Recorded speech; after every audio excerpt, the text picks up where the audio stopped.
Let's turn to Taiwan now. It was a nervous day for the people of this island. China was breathing down their neck.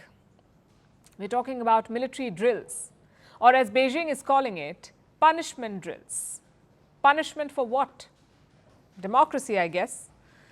A new Taiwanese president took charge this week. He's a prominent China hawk. In fact, Beijing calls him a separatist. So these military drills are China's response, a sort of warning to the new regime in Taipei. We're talking about a massive operation here. China has deployed 15 warships, 16 naval police vessels and 42 warplanes.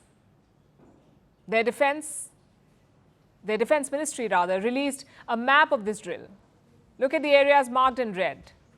That's where China's military practiced, to the north, to the east, to the west and to the south. Basically, China swarmed the island from all sides. Now, a couple of things to note here. Number one, China's military practiced a full-scale attack on Taiwan. They have never done so before. Most Chinese drills have focused on blockades. So this one is clearly an escalation. Number two, the drills are called Joint Sword 2024A. Now, why would you put A after the name if you're planning sequels? So chances are China has more military drills in the pipeline. It's a major test for the new president of Taiwan. His name is Lai Ching-te. Lai took charge on Monday. He used his first speech to send a message to China. He said, "Stop threatening Taiwan." And what does China do? Exactly the opposite. This drill is supposed to challenge Lai's leadership, to test his resolve and character. So did the new president pass? In public, he's made strong statements. Lai says he will stand on the front lines with the army. I will stand on the front line with all the brothers and sisters from the national army to defend the national peace together. At this moment, international society is paying lots of attention to the democratic Taiwan. And while facing the external challenges and threats, we will continue to defend the values of democracy. Tough words there. Taiwan also deployed its own military. Fighter jets were scrambled, warships were mobilized, and land units were put on alert. Their Coast Guard ships also sprung to action. Some of them noticed Chinese vessels in the vicinity, so they issued a warning. Change your direction or we will take action.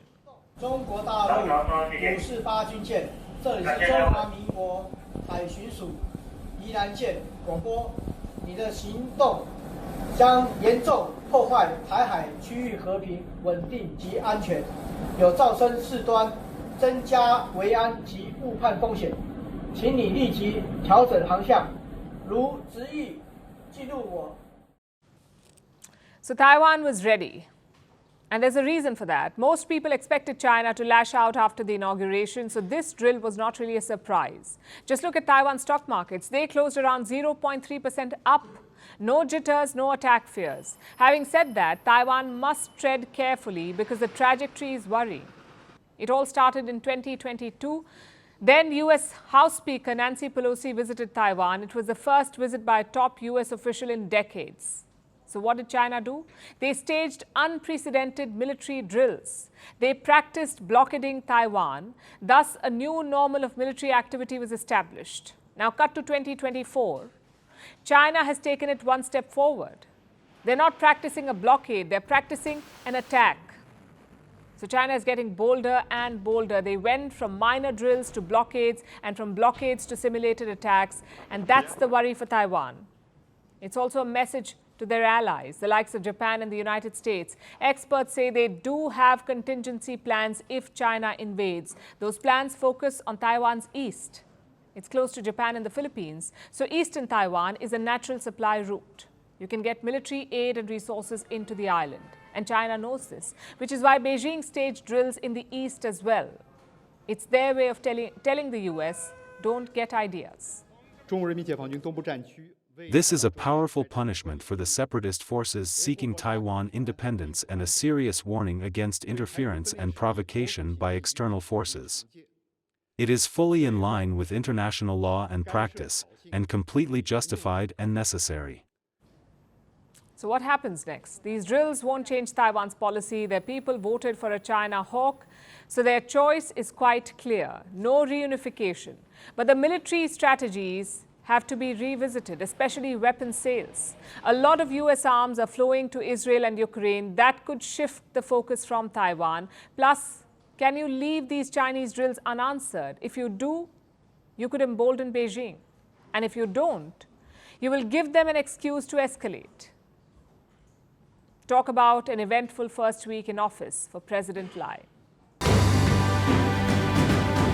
First Post reports from the world's second largest continent. Hello, I'm Alison Lagrange. A very warm welcome from Durban, South Africa. We get you the news and the newsmakers from Africa. South Africa goes to the polls on the 29th of May. I will track the election and bring you ground reports. Is it the end of the road for the African National Congress? And will former President Jacob Zuma stage a dramatic comeback?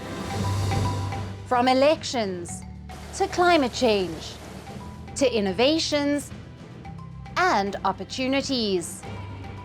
As the world's attention shifts, we report from Africa, the heart of the global South. Join me every weekday live on First Post.